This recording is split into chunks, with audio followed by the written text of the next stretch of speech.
Israel और फिलिस्तीनियों के बीच संघर्ष दुनिया के अन्य हिस्सों में भी किसी न किसी रूप में चर्चा की वजह बना हुआ है। चीन की राजधानी बीजिंग में स्थित इजरायली दूतावास ने एक चीनी टेलीविजन पर घोर यहूदी विरोधी कार्यक्रम प्रस्तुत करने का आरोप लगा दिया है।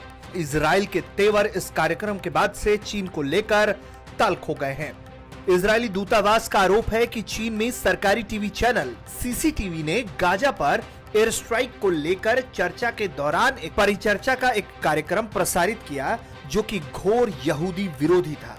इस कार्यक्रम के खिलाफ इजराइल ने चीन के समक्ष विरोध दर्ज कराया है। इजराइल ने चीनी चैनल के विदेशों में प्रसारित होने वाले कार्यक्रम पर यहूदी विरोधी भावना के साथ काम करने का आरोप लगाया है। इजरायली दूतावास ने ट्वीट करके कहा है कि हमें उम्मीद थी कि दुनिया पर यहूदियों का नियंत्रण है जैसी साजिशों का समय खत्म हो गया है, लेकिन दुर्भाग्य से यहूदी विरोध ने अपना बदसूरत चेहरा फिर से दिखाया है। इजराइल ने कहा, हम चीन के एक सरकारी टीवी चैनल पर यहूदी विरोधी भावना को देखकर स्तब्ध हैं। फिलहाल इजरायली दूतावास के सवाल पर कहा गया कि छुट्टी का दिन होने की वजह से यह पता नहीं चल पाया कि 3 मिनट के सेगमेंट में क्या आपत्तिजनक था। टीवी चैनल के मामले में जांच किए जाने की बात की जा रही है।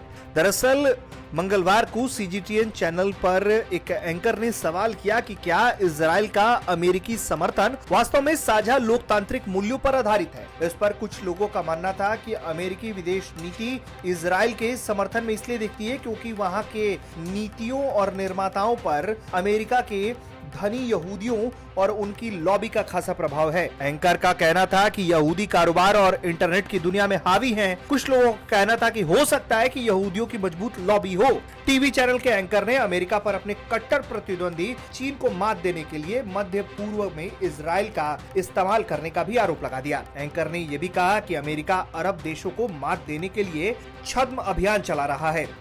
चीन लंबे समय से फिलिस्तीन का मजबूत समर्थक रहा है। अभी चीन के विदेश मंत्रालय ने संयुक्त राष्ट्र सुरक्षा परिषद में इजरायली हिंसा की निंदा करने वाले एक बयान को जारी करने से रोकने के लिए अमेरिका को निशाने पर लिया था। हालांकि चीन के इजराइल के साथ भी राजनयिक और आर्थिक संबंध हैं। 1992 में इजराइल के साथ औपचारिक राजनयिक संबंध स्थापित करने के बाद से बीजिंग ने यहूदी बहुल देश के साथ आर्थिक, तकनीक और सैन्य संबंधों को आगे बढ़ाया है। चीन ने इजराइल से ड्रोन भी खरीदे हैं, लेकिन मौजूदा विवाद में जिस तरह से चीन के सरकारी चैनलों में इस तरह के कार्यक्रम प्रस्तुत हुए हैं, उसे देखकर इजराइल स्तब्ध है और गुस्से से भरा हुआ है। आगे चलकर चीन और इजराइल के रिश्ते में क्या मोड़ आता है ये भी देखने वाली बात होगी, क्योंकि कहीं न कहीं अमेरिका के कारण भी चीन इजराइल को लेकर अब अपनी नीति बदलता दिखता है।